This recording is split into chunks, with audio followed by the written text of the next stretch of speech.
las principales 5 causas de muerte en una mujer gestante, ¿no? En todo el mundo. Y también es una de las causas de muerte perinatal, mortalidad perinatal.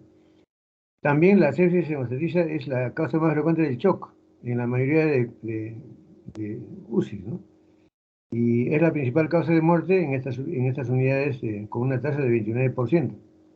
Pero afortunadamente el shock séptico es poco frecuente en el embarazo. Solamente ocurre en 0,01% de todos los partos, ¿no? Más frecuente viene a ser, por ejemplo, el shock hemorrágico, el shock por hemorragia, ¿no es cierto?, principalmente, ¿no?, que el shock séptico. Entonces, solo el 0,3 a 0,6% de las pacientes reportadas con sepsis están embarazadas, ¿no? De todas las pacientes con sepsis están embarazadas, solamente el 0,3 a 0,6%. Ocurre que el pronóstico en una gestante con sepsis es favorable, porque no tiene asociado factores subyacentes, ¿no? Por ejemplo, enfermedades comórbidas o grupos de edad. Sus grupos de edad son jóvenes, no son pacientes de edad avanzada, ¿no? Son pacientes sanas principalmente, que se han complicado durante el embarazo, ¿no? Y el sitio potencial de la infección está en la pelvis y puede ser susceptible de una intervención quirúrgica, ¿no?, o médica. Por ejemplo, una histerectomía o un legrado, ¿no?, o un tratamiento médico, ¿no? Entonces, por eso el pronóstico del shock séptico en una mujer embarazada es favorable. El cuidado de la paciente obstétrica requiere un equipo multidisciplinario, ¿no? Principalmente con experiencia en obstetricia, en medicina materno-fetal, ¿no?, en cuidados intensivos, en enfermedades infecciosas, en anestesia, en farmacología. Es un equipo completo que tiene que tener todos esos conocimientos para que pueda tratar un shock séptico, ¿no? Y debe haber una coordinación en la atención y una buena comunicación entre los miembros del equipo, principalmente para que sea tratada la paciente. Entonces, según el tercer consenso interno de sepsis y shock séptico, ¿no?, en el 2016 se definió la sepsis como una disfunción orgánica que amenaza la vida, ¿no?, que está causada por una respuesta desregulada del huésped a la infección. O sea, esta respuesta desregulada produce una disfunción orgánica que amenaza la vida de la paciente, ¿no? ¿Y qué cosa es una disfunción orgánica? Puede definirse objetivamente como un aumento agudo de 2 o más puntos de lo que se llama la evaluación secuencial de insuficiencia orgánica, lo que ustedes conocen como SOFA, ¿no?, en inglés. Entonces, esta evaluación secuencial de insuficiencia orgánica que vamos a ver en una tabla más adelante, vamos a ver si 2 o más puntos están comprometidos, entonces ya hablamos de disfunción orgánica, ¿no?, múltiple. Y el shock séptico, porque habíamos definido sepsis como una disfunción orgánica, ¿no?, que desregulada del huésped de la infección, pero el shock séptico ya está identificado como un constituto clínico que la sepsis, pero asociada con hipotensión persistente. O sea, el shock séptico es la sepsis con hipotensión persistente y que requiere vasopresores, ¿no? O sea que esos vasopresores que mantengan una presión arterial media, ¿no?, de 65 milímetros de mercurio o un nivel de lactato sérico mayor de 2 milimoles, ¿no?, y a pesar de que hay un volumen adecuado de resucitación. Entonces, esa es la definición de shock séptico. Sepsis más hipotensión persistente que requiere el uso de vasopresores. Ahora, les había dicho que la puntuación SOFA, una puntuación rápida, puede utilizarse en forma rápida para la evaluación de sospecha de sepsis, ¿no? Y la puntuación SOFA se evalúa la presencia de 3 criterios clínicos, entonces ya estamos, digamos, bajo el diagnóstico de sepsis, ¿no? Por ejemplo, podría ser la presión arterial sistólica menor de 100 milímetros de mercurio, una frecuencia respiratoria mayor a 22 y un estado mental alterado, ¿no? Entonces ya con esos 3 criterios clínicos nosotros podemos sospechar de sepsis, ¿no? Si vemos que 2 o más de esos criterios están presentes, la paciente ya tiene mayor riesgo de sufrir posibles resultados relacionados con la sepsis. No es necesario que haya fiebre. La fiebre no está, digamos, no es algo, digamos, necesario para definir qué es sepsis, ¿no? Inclusive la paciente puede estar con hipotermia, ¿no? Entonces acá tenemos la escala SOFA, ¿no? Que es la evaluación, digamos, de falla orgánica, ¿no? Secuencial. Entonces tenemos acá que hay puntajes del 0 a 4. Ustedes lo conocen ya, ¿no? Lo han estudiado en medicina. En donde el puntaje de Glasgow, vamos a ver en las variables el índice de Glasgow, ¿no? Índice de oxigenación, el PAFI respiratorio, ¿no? Que es la relación entre la presión arterial de oxígeno y la frecuencia inspirada de oxígeno, ¿no? Entonces, en cuanto al Glasgow, vemos el puntaje de 0, es normal 15, y a medida que va descendiendo, el puntaje va aumentando. Lo mismo en cuanto al PAFI, que es el índice de frecuencia respiratoria, normalmente es mayor de 400. Y a medida que va descendiendo, también aumentamos el puntaje. También vamos a ver, desde el punto de vista cardiovascular, la hipotensión arterial. Si la presión está normal, no se pone 0.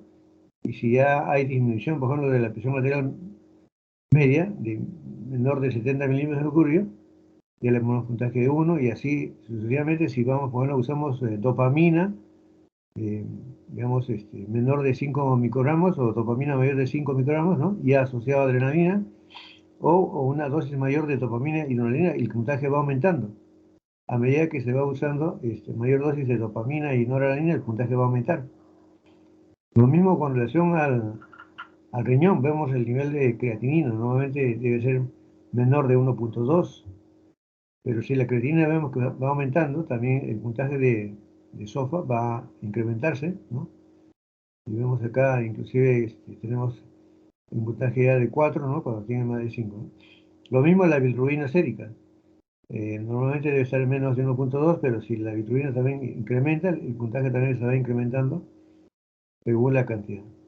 Y las plaquetas también. La cantidad de plaquetas normalmente debe ser mayor de 150.000, y a medida que las plaquetas van descendiendo, vean ustedes, el puntaje también desciende. El punto crítico viene a ser menor de 100, ¿no?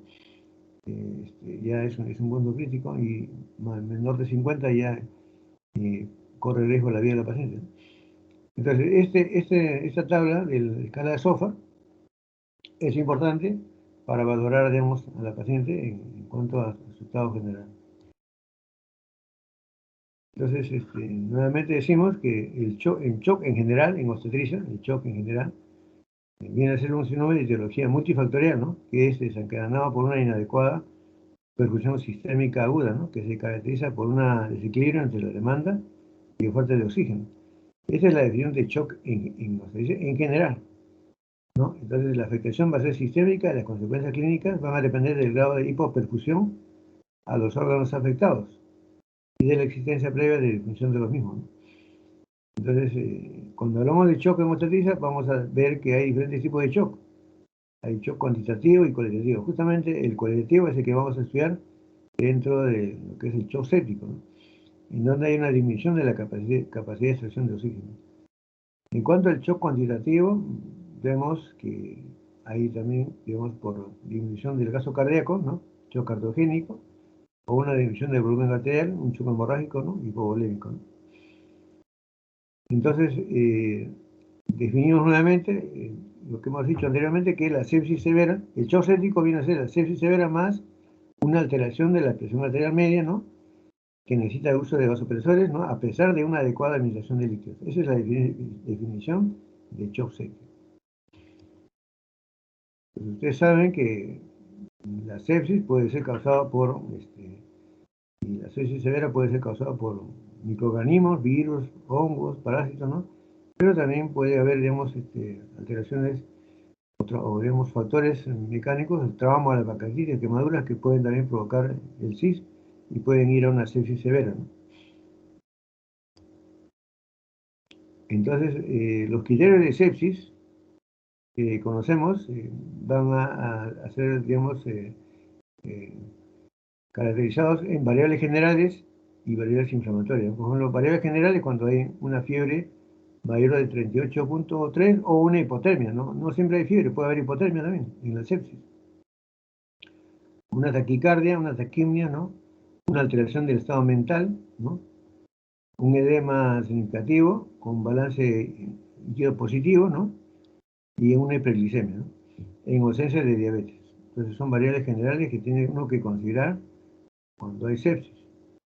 Y las variables inflamatorias es la leucocitosis, aunque ustedes saben que la gestante siempre tiene leucocitosis, ¿no? Pero si hay una leucocitosis, digamos, exagerada, ¿no? O una leucopenia, entonces tener en cuenta que es una variable inflamatoria. Lo mismo, la presencia de formas inmaduras, ¿no? En los glóbulos blancos, el aumento de la PCR, ¿no? Y la procalcitonina plasmática mayor de 2 divisiones estándar por arriba del valor normal. Estas variables que se deben encontrar en el laboratorio. También en cuanto a la sepsis, ¿no? Vamos a ver que hay variables de función orgánica. Por ejemplo, ya les he mencionado ya que el índice de oxigenación, el PAFI, ¿no? Que es la relación de la presión arterial de oxígeno y la presión inspirada de oxígeno, que nos va a indicar una hipoxemia arterial cuando es menor de 400, o sea, menor de 300, ¿no?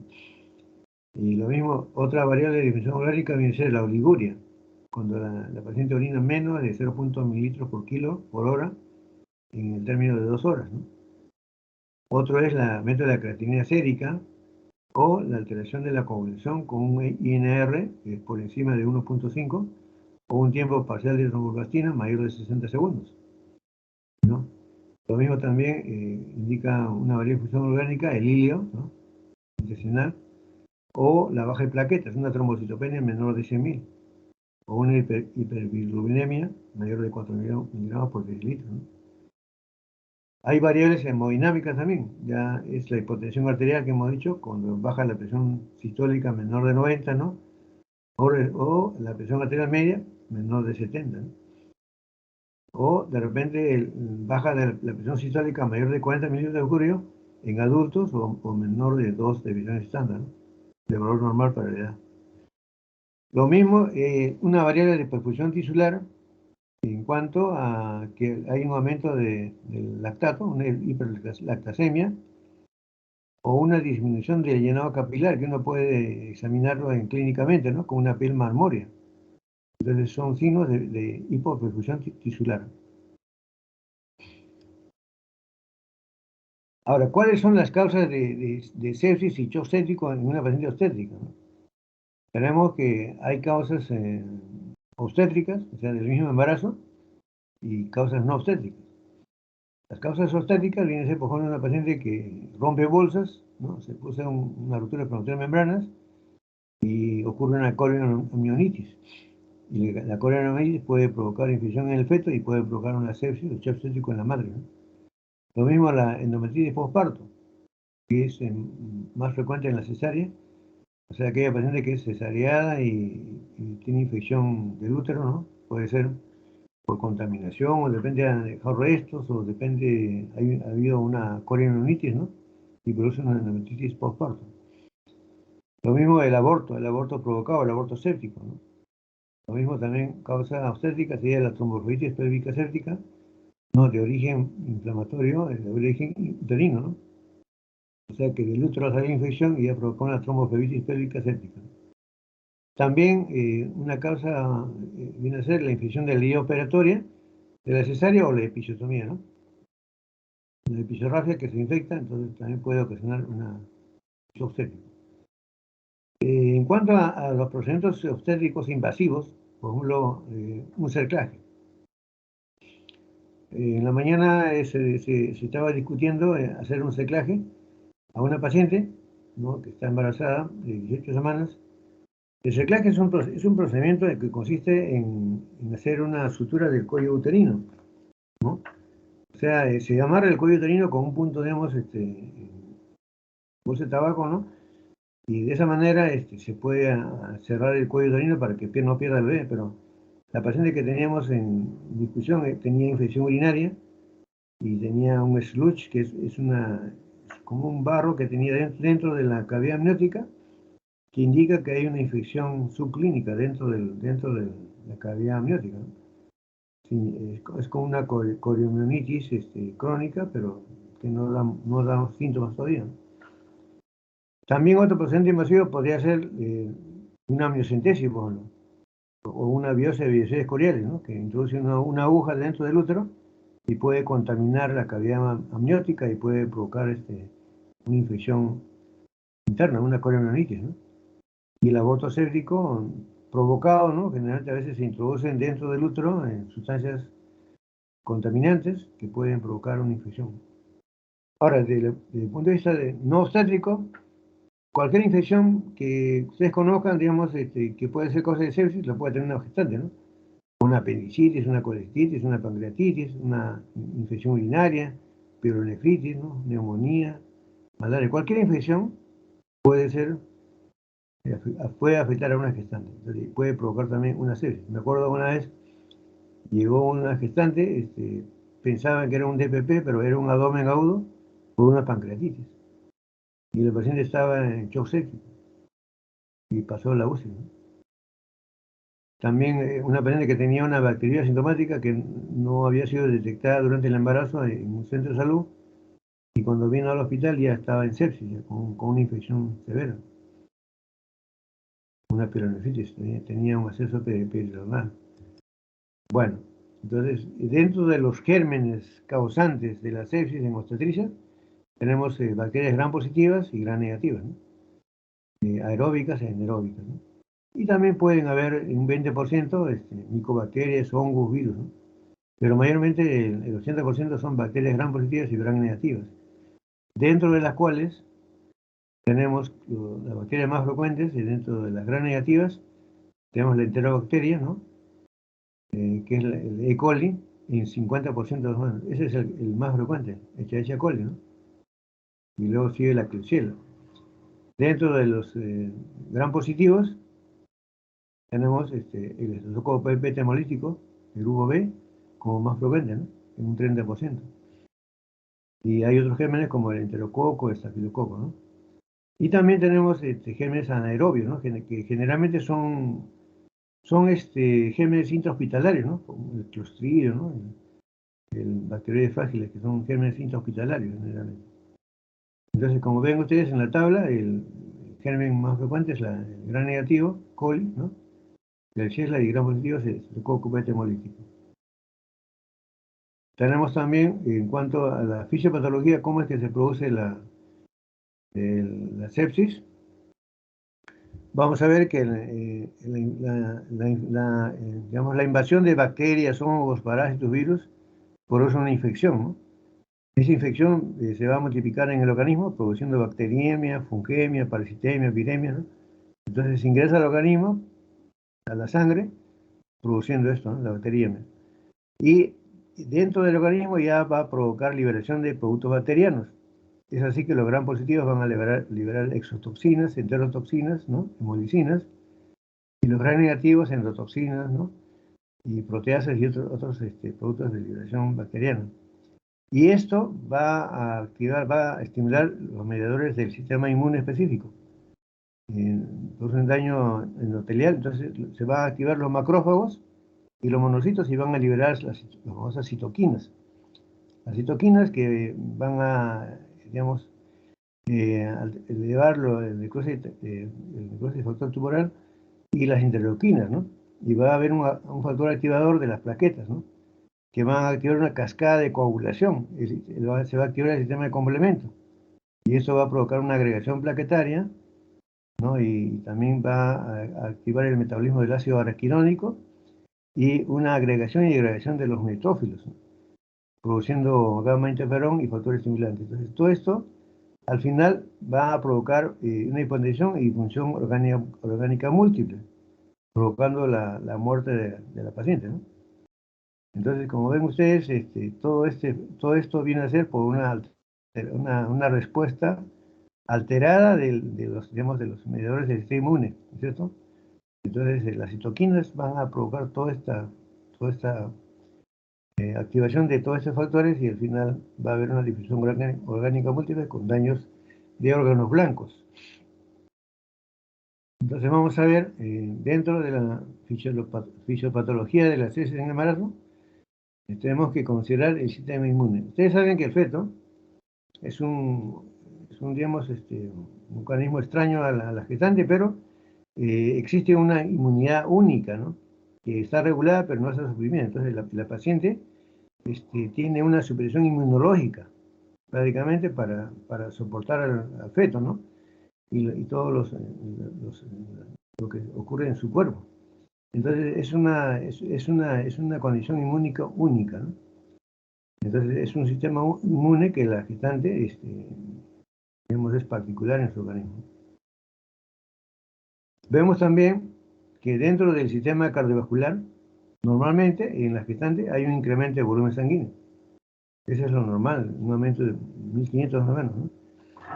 Pero cuando hay sepsis, hay una disminución de la resistencia vascular, ¿no?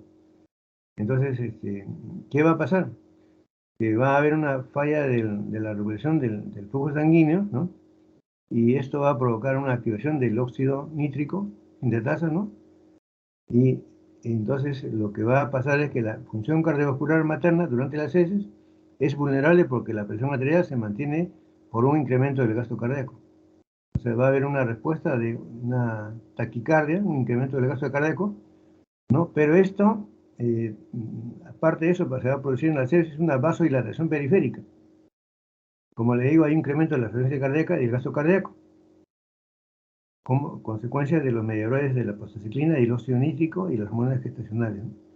Pero a la larga, lo que va a ocurrir en la gestante, que va a haber una disfunción de la contractilidad miocárdica, inducida por la sepsis. Y esta disfunción de la contractilidad miocárdica va a llevar al colapso hemodinámico en el embarazo, ¿no? Entonces, ven ustedes, por un lado se compensa, pero va a haber al final una alteración en la contractilidad miocárdica, ¿no? Eso ocurre en el sistema cardiovascular. En el sistema hematológico, normalmente la gestante tiene una leucocitosis, un promedio de 15.000. Eso es normal, inclusive durante la labor de parto, ¿no? También hay un incremento del fibrinógeno, también hay un incremento de los factores de coagulación, hay una disminución de la proteína S y una disminución de la hemoglobina de 1 gramo por decilitro. Esos son cambios hematológicos normales que existen en una gestante. Pero ¿qué pasa en la sepsis? La trombocitopenia, que va a ocurrir, y la coagulopatía de consumo se asocian comúnmente a la sepsis severa, ¿no? Y esos cambios pueden provocar una formación de fibrina intravascular y contribuir a la patogénesis de la coagulación intravascular diseminada y al síndrome de disfunción urológica múltiple. O sea, ya estamos hablando de una alteración de la coagulación intravascular en la gestante. Otra cosa que vamos a ver es, en cuanto al sistema respiratorio. Normalmente la gestante tiene el diafragma elevado, más o menos 5 centímetros, porque el feto está ocupando lugar en el abdomen, ¿no? Y aumenta el diámetro transversal de la caja torácica, ¿no? Más o menos 2 centímetros. Y también va a aumentar la circunferencia torácica en 6 centímetros. Este es en forma compensatoria. El volumen de ventilación pulmonar y el volumen ventilatorio por minuto, ¿no? Y la captación de oxígeno por minuto van a aumentar en la gestante, de forma compensatoria, ¿no? Pero la capacidad funcional residual y el volumen residual del aire están disminuidos. Eso es lo que ocurre normalmente en una gestante. Pero, ¿qué pasa cuando hay sepsis? Cuando hay sepsis, lo que va a ocurrir es que va a haber una presión y permeabilidad incrementada en la microvasculatura pulmonar, ¿no? Entonces, la liberación de mediadores inflamatorios va a provocar la acumulación de edema, o sea, un agua extravascular en los pulmones, ¿no? Va a haber una disminución de la presión coroidosmótica y facilita el edema, ¿no? Y la disminución de la distensión pulmonar. Entonces hay un edema pulmonar, ¿no? Y esto aumenta la hipoxemia, y produce una falla pulmonar y la paciente termina con distrés respiratorio agudo. Entonces vemos acá que la inflamación va a provocar un edema pulmonar agudo, ¿no? En cuanto al sistema urinario, normalmente la gestante, el riñón va a aumentar de tamaño, más o menos 1.5 centímetros, ¿no? Y también va a aumentar la filtración glomerular en 50%.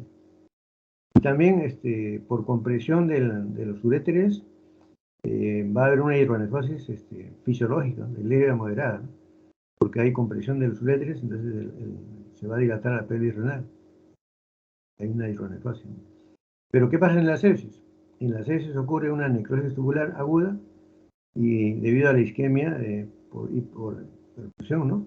Entonces la vasoconstricción causada por el incremento del tono simpático y la actividad de la angiotensina y la lesión de las células renales mediada por citoquinas van a provocar una insuficiencia renal aguda. Entonces, están viendo acá que las citoquinas van a provocar eso, ¿no? La vasoconstricción y el incremento del tono simpático y de la angiotensina, ¿no? Entonces, hablamos de una insuficiencia renal aguda, disminución del filtrado glomerular, la paciente orina menos, en menor cantidad por hora, ¿no? Que es un signo de daño renal. También en cuanto al sistema gastrointestinal, normalmente en la gestante se incrementa el vacío gástrico, ¿no? Y se incrementa el riesgo de aspiración. Entonces, hay un incremento del volumen plasmático, ¿no? Esto también en la paciente va a haber un aumento de la fosfatasa alcalina, ¿no?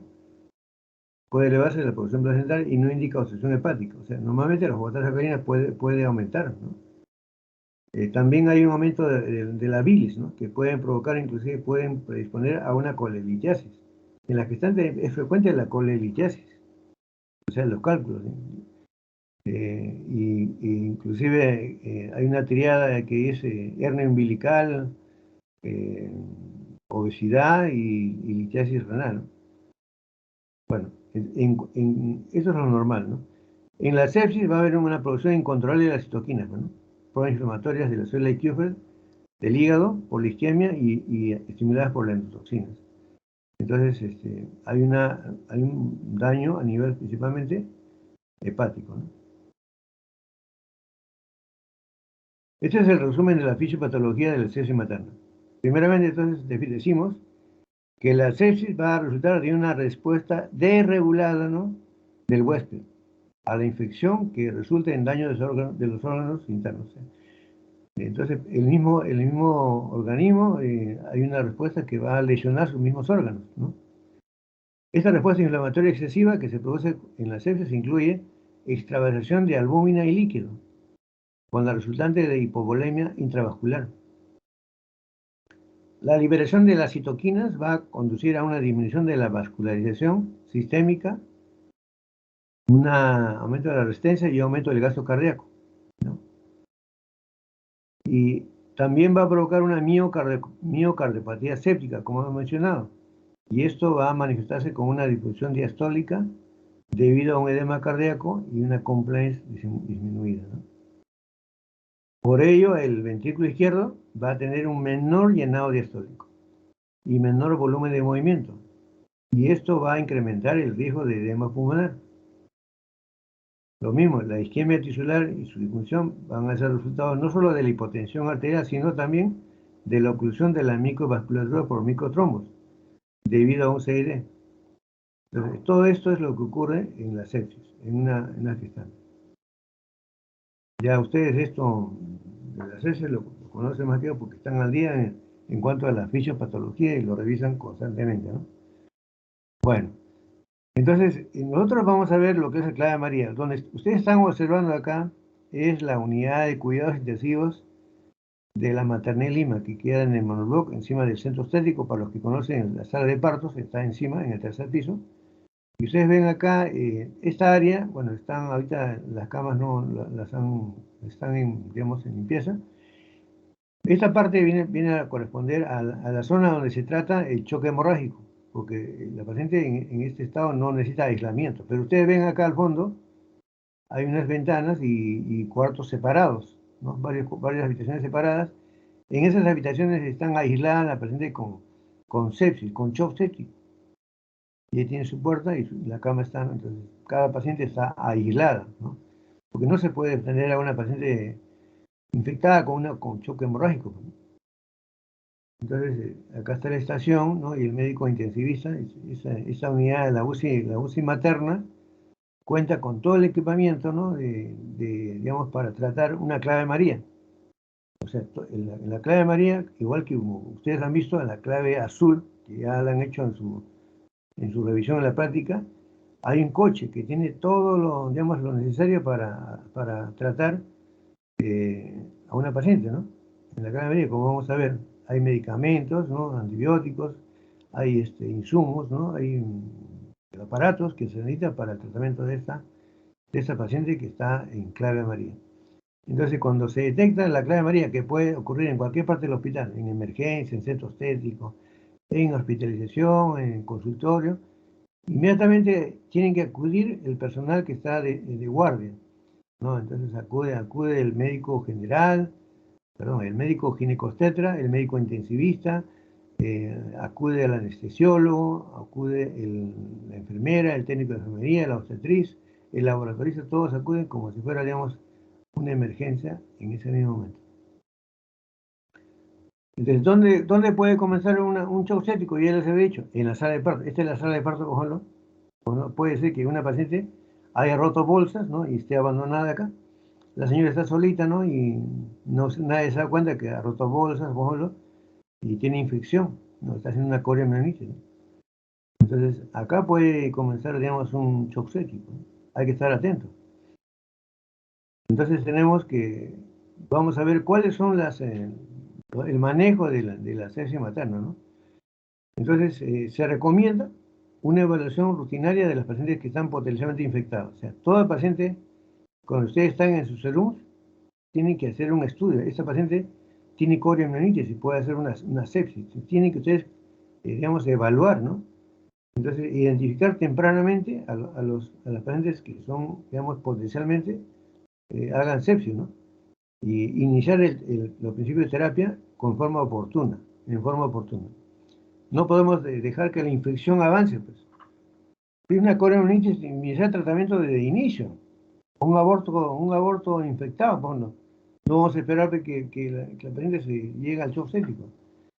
Entonces, en ese momento, para el cumplimiento de este objetivo, nosotros debemos de iniciar un manejo multidisciplinario para maximizar las posibilidades de éxito. En este sentido, hablamos del manejo con múltiples actores, que son los que hemos mencionado, ¿no? Profesiones que tienen o especialidades que tienen los médicos, ¿no? O la enfermera, o los obstetriz, o el laboratorista, o el técnico de enfermería. Entonces, la hora dorada, en la sepsis materna viene a ser la hora dorada, la reanimación inicial. O sea, el reconocimiento temprano de que una paciente está haciendo sepsis. Es de suma importancia, porque la resucitación inicial agresiva, ¿no? Dentro de las primeras 6 horas va a mejorar significativamente la supervivencia. Entonces, esta resucitación inicial agresiva la vamos a usar para restaurar y mantener la perfusión tisular. Si nosotros dejamos que pasen varias horas, la perfusión tisular prácticamente va a ser irreversible. Entonces hay que reconocer tempranamente. Se recomienda una reanimación protocolizada, ¿no? Entonces, tan pronto como sea reconocida la hipoperfusión tisular inducida por la sepsis, entonces debe pasarse a la paciente sin espera a la UCI, a la unidad de cuidados intensivos, porque ahí están, digamos, generalmente todos los materiales para manejar a esta paciente, ¿no? Luego, vamos a ver cuáles son las metas en las primeras 6 horas. En las primeras 6 horas de tratamiento de la paciente, nuestra meta debe ser mantener una presión media mayor de 65 milímetros de mercurio. Mantener una presión venosa central entre 8 y 12 milímetros de mercurio, ¿no? Para eso a la paciente hay que hacerle un cateterismo en la subclavia, ¿no? Digamos, para medir la presión venosa central. Poner una sonda Foley para ver el gasto urinario. El gasto urinario debe ser mayor de 0,5 mililitros por kilogramo por hora, ¿no? Y ver una saturación venosa de oxígeno, ¿no? Mayor del 70%, ¿no? O venosa mixta mayor del 65%. Entonces, estas son las metas en las primeras 6 horas de tratamiento, que son las más importantes si ustedes quieren salvar a la paciente. Entonces, ¿qué es lo que se hace primeramente? En la hora dorada, debemos hacer un examen físico completo de la madre, ¿no? Y también del feto. O sea, como está embarazada, los dos. Debemos de auscultar a los latidos fetales, el empleo del Doppler es importante, ¿no? Poner 2 accesos venosos, 16 y 18. Uno puede servir para poner el cloruro de sodio, ¿no? Y el otro puede ser para poner sangre o poner medicamentos, ¿no? También hay que proporcionar oxígeno en mascarilla o con cánula nasal, ¿no? A esta razón, mascarilla a 10 litros o cánula nasal a 4 litros, ¿no? Colocar una sonda vesical importante con una bolsa colectora. y mantener la temperatura corporal, porque muchos pacientes vienen hipotérmicas, hay que abrigarlas, ¿no? O de repente están con fiebre y tratar, digamos, de mantener la temperatura. ¿Qué más se hace? Hay que tomar las muestras de laboratorio. Ustedes, como ya han llevado al laboratorio, saben que el laboratorista va a llevar tres tubos, ¿no? De tapa roja, lila, celeste, para diferentes tipos de reactivos, ¿no? Y también va a llevar material para cultivos. ¿Qué es lo que tenemos que pedir? El interno, ¿qué es lo que debe pedir? Primeramente, una biometría hemática, o sea, ver el hemograma, hemoglobina, hematorrito y también perfil de coagulación con recuento de plaquetas, ¿no es cierto? Ver cómo está el tiempo de protrombina, el tiempo de parcial de tromboplastina, ¿no? Dentro de la batería hemática, ¿no? Ver qué grupo sanguíneo es, y factor de RH, por si acaso necesita transfusión de sangre, ver cómo está el lactato sérico, ¿no? Cómo está la velocidad de sedimentación globular, PCR, evaluar la función renal a la base digamos, de la urea creatinina, ¿no? Y también pruebas hepáticas completas. Ver también la glicemia en esta paciente, ¿no? Ver cómo está el fibrinógeno. Importante hacer los hemocultivos. En el momento, antes de iniciar el tratamiento antibiótico, solicitar hemocultivos para anaerobios y aerobios. Importante. Hacer, ahí en la UCI nosotros tenemos aparatos para hacer digamos, usar gases en sangre, ¿no? La gasometría arterial, o sea, hay que aprender, los internos deben aprender a hacer punción arterial, o sea, hacer una punción digamos, de la arteria en el brazo para obtener sangre arterial para medición de gases en sangre, ¿no? Y ver cómo está el pH, ¿no? Tomar también cultivos, ¿no? De los sitios que pueden haber infección, no solamente de la nasofaringe y también puede ser de la secreción vaginal o de la herida operatoria. Esas pacientes con sepsis van a ser, digamos, úlcera de estrés de repente, ¿no? Entonces hay que iniciar una protección gástrica también. Puede usarse ranitidina o omeprazol, de acuerdo a la disponibilidad del centro médico. Y antes de, por ejemplo, de iniciar el antibiótico, sin retraso, hay que solicitar lo que he dicho, cultivos. 2 cultivos de sangre para anaerobios y aerobios. Y realizar los estudios de imagen lo más pronto posible. Una ecografía podría ser una ecografía transvaginal, una ecografía abdominal, o una radiografía, o si tiene tomografía, o de repente una resonancia, ¿no? Para descartar el sitio de la infección, la fuente de la infección. Importante. ¿Por qué? El intensivista va a decir, doctor, el foco de infección es el útero. Hay que desfocalizar. ¿Y cómo se desfocaliza? Puede ser un legrado, de repente con un legrado se puede sacar toda la parte infectada que está en el endometrio, o de repente necesita una histerectomía, ¿no? O de repente la herida operatoria está pues infectada y hay que drenar la herida, ¿no? Entonces hay que desfocalizar, hay que ver dónde está la fuente de infección, ¿no? Con estudios de imagen. También de inicio, en la primera hora, debemos de iniciar antibióticos, antimicrobianos, por vía endovenosa, ¿no? Sin saber inclusive el cultivo. Nosotros debemos de iniciar el tratamiento para, en la primera hora, ¿no? Del reconocimiento del shock séptico y sepsis, y debe ser la meta de la terapia. ¿Y cómo comenzamos el antibiótico? Debe ser en forma empírica. No vamos a estar pidiendo pues el cultivo que llegue al tercer, cuarto o quinto día, ¿no? Entonces lo que tenemos que hacer es usar, digamos, un antibiótico de amplio espectro, ¿no? Contra varios patógenos, ¿no? Bacterias, hongos, virus, ¿no? Y que penetren en concentraciones adecuadas en el tejido donde esté la fuente de la sepsis, ¿no? Entonces, ese tratamiento empírico debe ser, digamos, evaluado también con la historia del paciente. Por ejemplo, de repente la paciente pues, alérgica a algún antibiótico, ¿no? Tenemos que preguntar intolerancia medicamentosa, ¿no? Y debemos aplicar, o debemos preguntar si en los últimos 3 meses la paciente ha recibido algún antibiótico, ¿no? De repente es resistente a ese antibiótico, ¿no? Si la paciente tiene una enfermedad subyacente, diabetes, una colanopatía, alguna enfermedad de fondo, ¿no? Y si tiene, digamos, hay patrones de susceptibilidad de los patógenos en la comunidad o en el hospital, ¿no? Y de repente es una infección intrahospitalaria, ¿no? Entonces ya en el hospital se ha usado un antibiótico que ya no va no le va a hacer efecto, ¿no? Hay infecciones intrahospitalarias, hay gestantes que pueden adquirir un germen en la comunidad o un germen intrahospitalario, ¿no? Que puede ser la causa de la sepsis. Dentro de los esquemas, como ya les he mencionado, es antibióticos de amplio espectro. Podría ser, por ejemplo, la asociación de penicilina más clindamicina, ¿no? O metronidazol, ¿no? O penicilina más gentamicina, ¿no? A estas dosis, ¿no? También podría ser otro esquema, el uso, por ejemplo, de ampicilina más clindamicina más gentamicina, o sea, antibiótico triple, ¿no?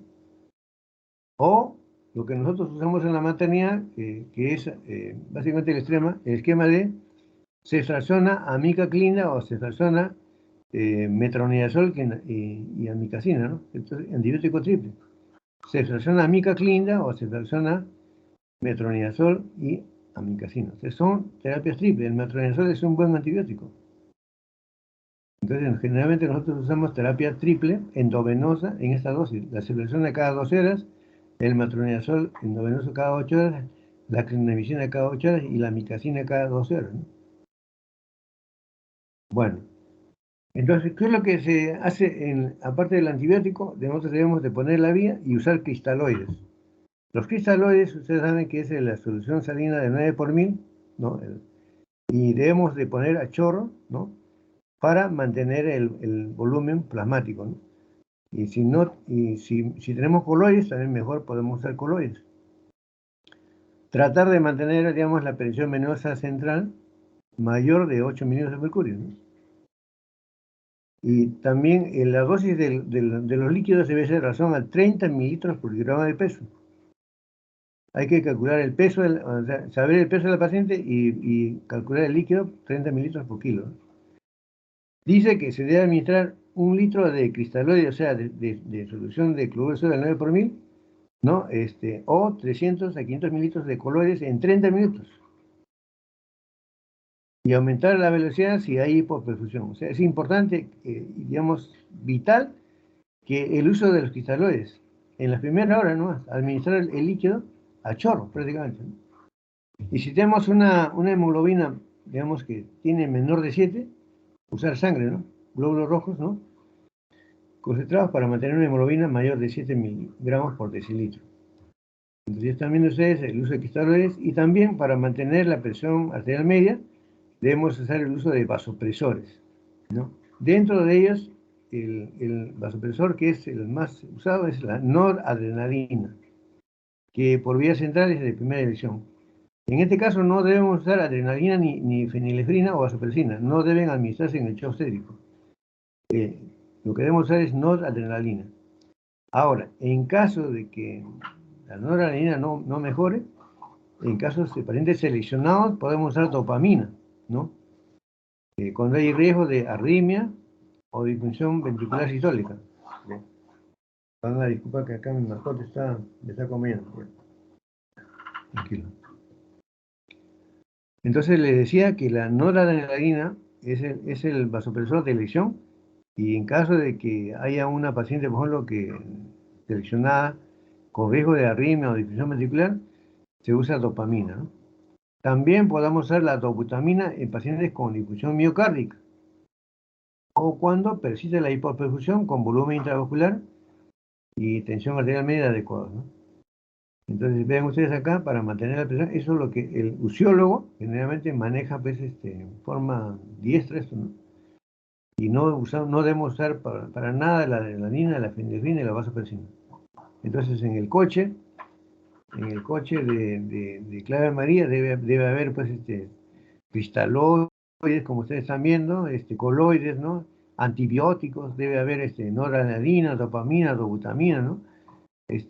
Y vamos a ver qué otro medicamento más. Otra cosa que se usa son los corticoides. El único shock en que se debe usar corticoides es en shock séptico. Y dentro de ellos la hidrocortisona. ¿En qué caso usamos la hidrocortisona? Cuando la hipotensión arterial no responde o responde poco al manejo de fluidos y vasopresores. Entonces se prefiere la hidrocortisona a la dexametasona. La hidrocortisona da bastante resultado y ese es el único medicamento que se usa en el shock séptico. No se usa en el choque hemorrágico y hipovolémico. La hidrocortisona en el shock séptico es importante, ¿no? ¿Y cuál es la dosis? 200 miligramos por día, ¿no? Dice, no se debe usar corticoides parenterales en ausencia de shock. O sea, cuando no hay shock séptico, no usar corticoides. Solamente cuando hay shock nada más. Una vez que ya se retienen los vasopresores, deben retirarse también los corticoides, ¿no? Tenemos también los inotrópicos, que habíamos mencionado, ¿no? O sea, en este caso la dobutamina, la dosis debe ser 20 microgramos por kilo por minuto, o añadido a un vasopresor si tengo uso, ¿no? ¿En qué caso se usa la dobutamina? En caso de disfunción miocárdica, o sea, un gasto cardíaco bajo, ¿no? O cuando hay signos de hipoperfusión en curso, ¿no? A pesar de lograr un volumen intramuscular adecuado y una presión arterial adecuada. Entonces, en este caso, cuando hay disfunción miocárdica, debemos usar dobutamina, ¿no?, como inotrópico. El otro paciente que vamos a tratar, y hemos visto el tratamiento de la mamá, cómo es, las primeras horas, ¿no?, es el feto, pues. No debemos olvidarnos del feto, importante. El feto está sufriendo en ese momento de la sepsis, del shock séptico, una hipoxemia. Y hay una acidemia. ¿Y esto cómo nosotros lo detectamos? Primeramente, vamos a ver que esta hipoxemia y una acidemia va a provocar, digamos, una disfunción del celular del sistema nervioso del feto, ¿no? Entonces, ¿qué va a ocurrir? El feto va a tener una hipotonía, va a disminuir sus movimientos fetales, movimientos respiratorios, y eso puede ser detectado por un monitoreo fetal no reactivo. O sea, ustedes hacen un test no estresante y van a ver que el feto no reacciona. Es como el que estuviera dopado, ¿no? Le estimulan con la chicharra y no mejora su frecuencia cardíaca y hay una reactividad baja, una variabilidad disminuida. Lo mismo también va a haber una hipertensión arterial sistémica en el feto, ¿no?, por esa hipoxemia. Se va a estimular los quimiorreceptores aórticos y esto va a provocar desaceleraciones tardías que se va a ver en el monitoreo fetal, lo que es famosos DIP2. DIP2. Y también vamos a ver que esa estimulación de los quimiorreceptores aórticos se va a ver también en una restricción de flujos que se ve en la ecografía de Doppler, cuando hay una restricción de flujos, ¿no? Yo les había dicho que hay una vasoconstricción periférica y una vasodilatación central. O sea que el feto manda más sangre a su cerebro y disminuye el riego sanguíneo a nivel periférico. Entonces incrementa el flujo a nivel del corazón, del cerebro y adrenales, ¿no? Y una disminución de flujo a nivel del hígado, pulmón, músculos, riñones. Entonces, si el riñón está disminuyendo el filtrado glomerular del fetito, va a disminuir el líquido amniótico también, ¿no? Entonces, cuando hay esta alteración de la redistribución del flujo, va a provocar una falla cardíaca. Y esa falla cardíaca se puede ver cuando hay un ducto venoso alterado. O sea, cuando hacemos nosotros una ecografía Doppler, vemos el ducto venoso y vamos a ver que el ducto venoso está alterado. Entonces, en conclusión, ¿cuál es el manejo, digamos, el examen que se debe pedir en el feto? Un monitoreo fetal para ver si el feto está no reactivo, para ver la actividad cerebral. Debemos pedir una ecografía Doppler para ver la redistribución de flujo. Debemos pedir un monitoreo fetal también para ver las desaceleraciones tardías, ¿no? Y debemos pedir también una ecografía del ducto venoso alterado, que me esté indicando que ese feto, cuando el ducto venoso está alterado, prácticamente ya está en vías de morir el feto, o sea, prácticamente en premorte, porque va a tener una falla cardíaca. Entonces, es importante la evaluación del feto con estas pruebas de bienestar fetal. Entonces, la vigilancia fetal se debe hacer, digamos, en el momento que el feto se encuentra asfixiado, momento preciso, ¿no? Y para evitar, digamos, que haya un daño neuronal y una discapacidad secundaria grave, ¿no? La asfixia siempre es aguda, ¿no? No existe un feto crónicamente asfixiado, sino más bien un estado de hipoxia compensado. O sea, el feto puede compensar la hipoxia haciendo una vasoconstricción periférica y una vasodilatación central, pero esa compensación va a ser por momentos nada más, por horas. Y el feto va a fallar en esa compensación y va a morir. Entonces, en ese momento nosotros debemos de actuar, ¿no? ¿Y qué es lo que debemos hacer? Hay que evaluar un plan de seguimiento fetal que permita identificar el momento de interrumpir la gestación. O sea, ¿en qué momento debemos de sacar al bebé? Si, por ejemplo, el niño tiene menos de 26 semanas, nosotros no debemos darle mucha importancia al feto, sino al riesgo materno. Porque un feto de 26 semanas o menos, según la literatura mundial, no tiene viabilidad. O sea, hay alta chance de que pueda morir. Un 80, 70-80% de probabilidad de muerte por la prematuridad. Entonces sería agregarle un trauma a la mujer haciendo una cesárea por un feto que prácticamente no tiene mucha viabilidad. No, entonces hay que evaluar, en ese caso, evaluar el basarse en el riesgo materno y no en el estado fetal. Pero si hay, digamos, un potencial de supervivencia extrauterina, o sea, el feto tiene potencial de vida extrauterina, hay que monitorizar al feto, ¿no?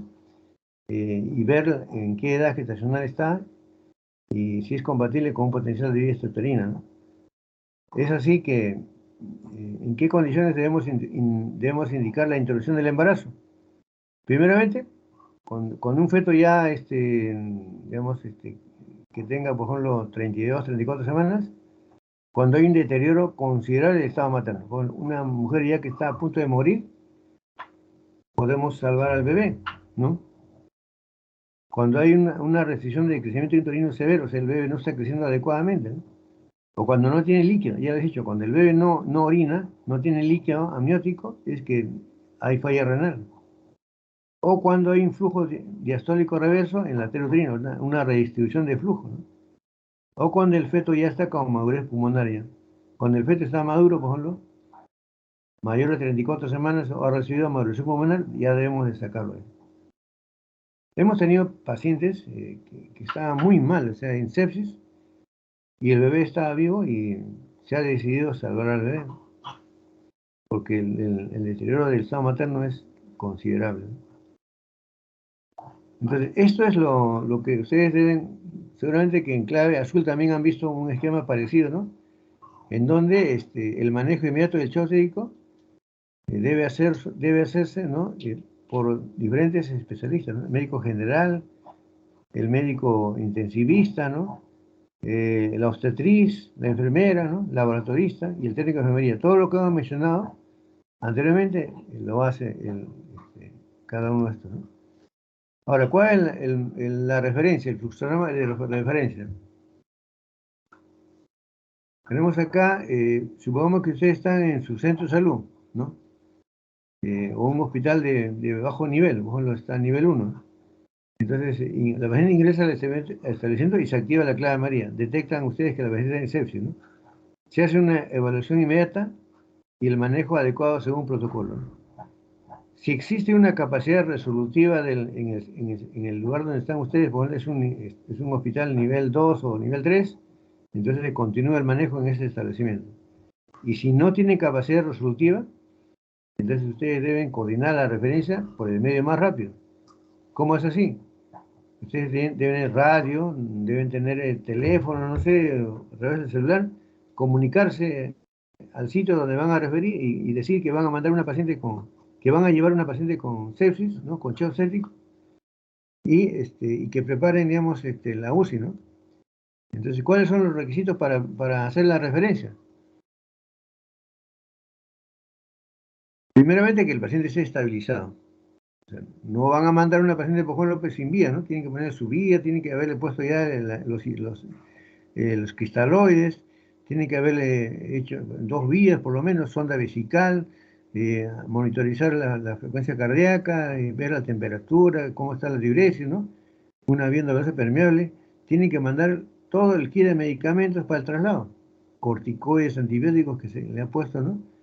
Debe haber un medio de transporte establecido previamente. O sea, de repente ustedes cuando lleguen al CERUM, llegan y no hay movilidad, pero por ahí alguno de la comunidad tiene un auto, ¿no?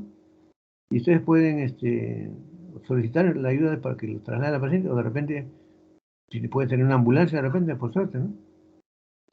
O de repente, pues, tienen a la ayuda, por ejemplo, de un helicóptero que pueden, digamos, solicitar a la policía o a las Fuerzas Armadas, ¿no? Para trasladar a la paciente, ¿no? Como han habido casos que han venido pacientes, inclusive de Huancavelica, de Apurímac, de la maternidad, con pacientes con shock séptico, que los han mandado en avión, ¿no? O en helicóptero, que el helicóptero ha aterrizado en el hospital de empleados y de ahí lo han traído en ambulancia de la maternidad, o de repente en el aeropuerto, la ambulancia de la maternidad ha ido a recoger a la paciente al aeropuerto, ¿no? Al grupo 8. Entonces hay que ver con qué medio lo van a transportar. Y la paciente no debe ir sola, pues, ¿no? Tiene que ir con personas de salud que tengan las mayores competencias. En este caso, el médico, ¿no? Y llevar a un familiar que sea potencialmente donador de sangre, ¿no? Y hay que llenar la ficha de referencia adecuadamente, ¿no? Y durante el transporte, nosotros vamos a monitorear a la paciente y hay que dar los cuidados de emergencia, administrar los medicamentos que fueran necesarios, que hemos visto, ¿no? Y hay que registrar todos los procedimientos que se han realizado. Una vez que ingresa la paciente al establecimiento de referencia, ¿no? Debemos hacer firmar entregar la hoja de monitoreo y funciones vitales al médico de turno, ¿no? Y debe haber un personal que recibe la hoja de referencia y entrega la copia. Entonces, luego de eso, es importante que ustedes tengan un recibo de que han entregado a la paciente y en qué condiciones ha llegado. Porque puede ser que la paciente fallezca y ellos digan, no, ya la traigo muerta, la paciente ya llegó como cadáver. Pero ustedes tienen que verificar que la paciente en qué estado está llegando al centro de salud y hacer firmar, ¿no?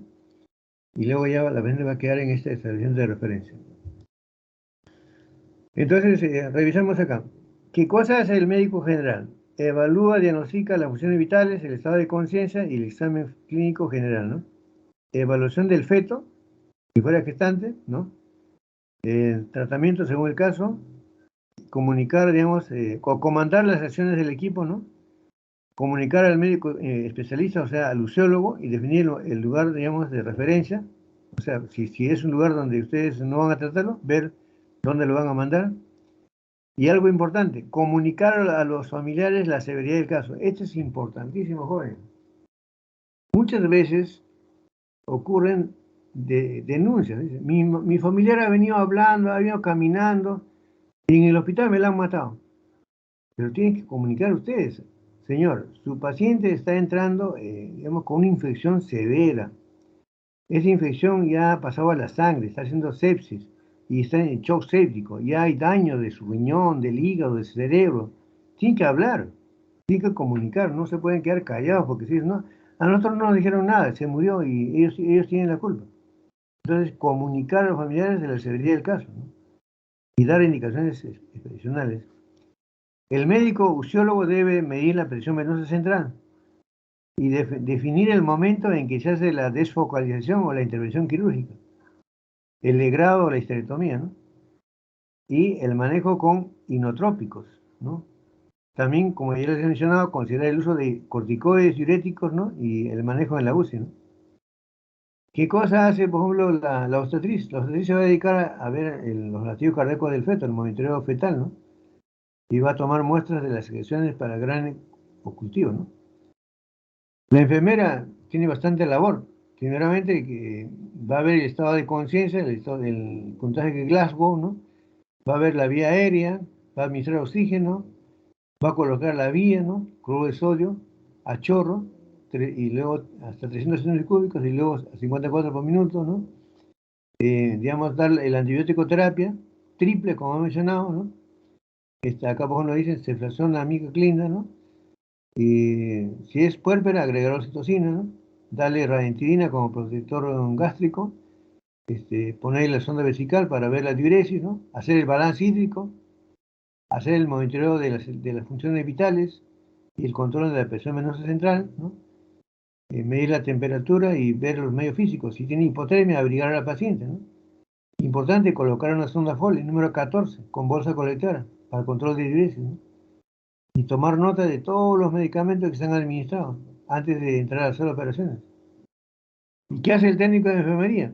El técnico de enfermería primeramente va a llamar al médico cuando active la clave amarilla, ¿no? Y al equipo de atención, y va a alcanzar el kit de clave amarilla. El kit de clave amarilla son todos el coche de clave amarilla, que son los medicamentos y los equipos de succión y todos los equipos que se le usan para intubación inclusive, ¿no? También alcanzar el aspirador de secreciones y tener disponible equipos de resucitación, porque puede entrar en paro cardíaco. Entonces, debe haber digamos, un coche de paro, ¿no? Y preparar a la paciente para en caso de indiquen que va a pasar a hacer las operaciones, tiene que resolver a la paciente y prepararla, vendarle las piernas para que pase a hacer las operaciones, ¿no? Y tiene que apoyar a la enfermera en todas las indicaciones médicas, ¿no? Y el médico de laboratorio ya sabe, tiene que sacar todas las muestras que les hemos mencionado anteriormente. Ya. Eso ya les he explicado. El laboratorio va a sacar todas las muestras que les hemos mencionado. Entonces, este es el manejo multidisciplinario que se activa en el manejo del shock séptico en el caso de la clave amarilla. Entonces, ya saben, los actores, ya esto no vamos a repetir porque es esto lo mismo que hemos mencionado. Debe haber un coordinador y está la enfermera, el obstetricia y el técnico de enfermería, ¿no? Y ya está, y cada uno, lo que hemos mencionado ya, esto ya está por demás porque ya esto ya los he explicado ya está en lo que se les he explicado anteriormente. Cada uno, la labor de cada uno. Entonces, ¿cuál es la importancia de la clave amarilla? Primeramente, la oportunidad hace la diferencia entre la vida y la muerte. ¿Qué significa eso? Que ustedes deben de hacer el diagnóstico oportuno. La hora dorada, como se dice, las primeras horas, las primeras 6 horas son importantes. Hay que sospechar el diagnóstico. Siempre tener en mente que la paciente puede hacer una sepsis. La oportunidad de tomar las decisiones y la oportunidad del manejo. Eso es importante. Si ustedes son acuciosos, son un médico, digamos, que está dedicado y valora bien, evalúa bien a la paciente, la van a salvar, le van a salvar la vida. Pero si son médicos, por ejemplo, que no son dedicados, van y le preguntan a la paciente, hacen su historia y la dejan botada por ahí y la dejan durmiendo, probablemente ya cuando la vayan a ver ya está en un choque irreversible. Por más que sea las 2 de la mañana, las 3 de la mañana, uno debe de evaluar bien a su paciente. ¿Por qué razón, señores? Porque va a pasar esto, ¿no? Ustedes, ¿el médico qué hace? El médico salva una vida de la muerte. Entonces, si el paciente no lo salva, la muerte se lo va a llevar. Entonces, esa es la labor de nosotros, salvar vidas. Y debemos de hacer el diagnóstico oportuno para salvar al paciente. Cuando ya está en choque irreversible, con daño multiorgánico, ya no se puede hacer nada. Lo único que vamos a hacer es firmar una partida de función nada más. Entonces, en la labor de cada uno de ustedes es ver posibles potenciales pacientes que pueden hacer shock séptico, infecciones que pueden ocasionar shock séptico.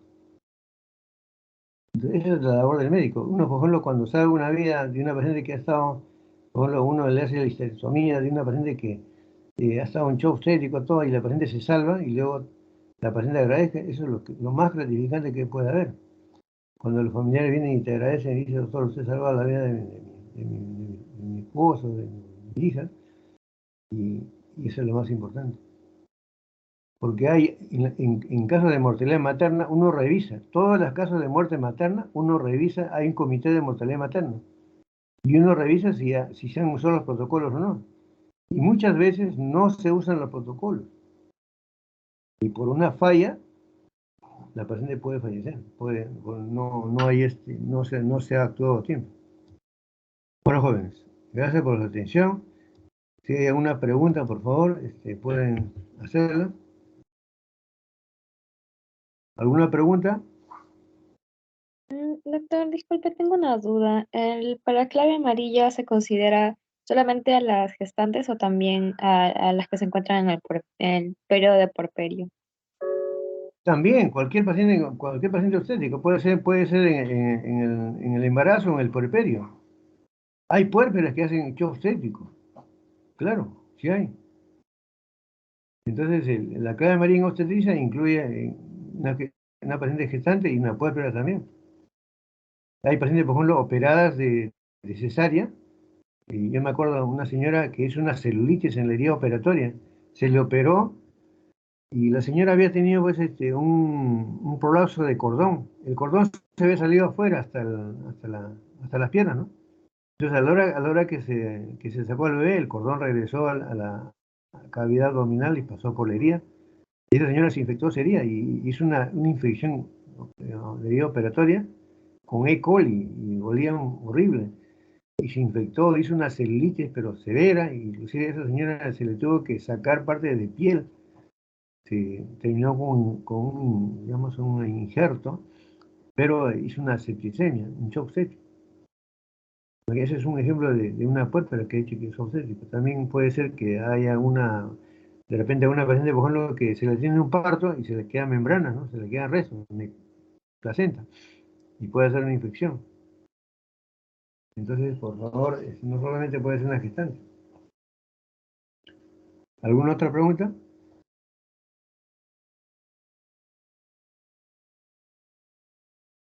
¿Alguna otra pregunta, jóvenes?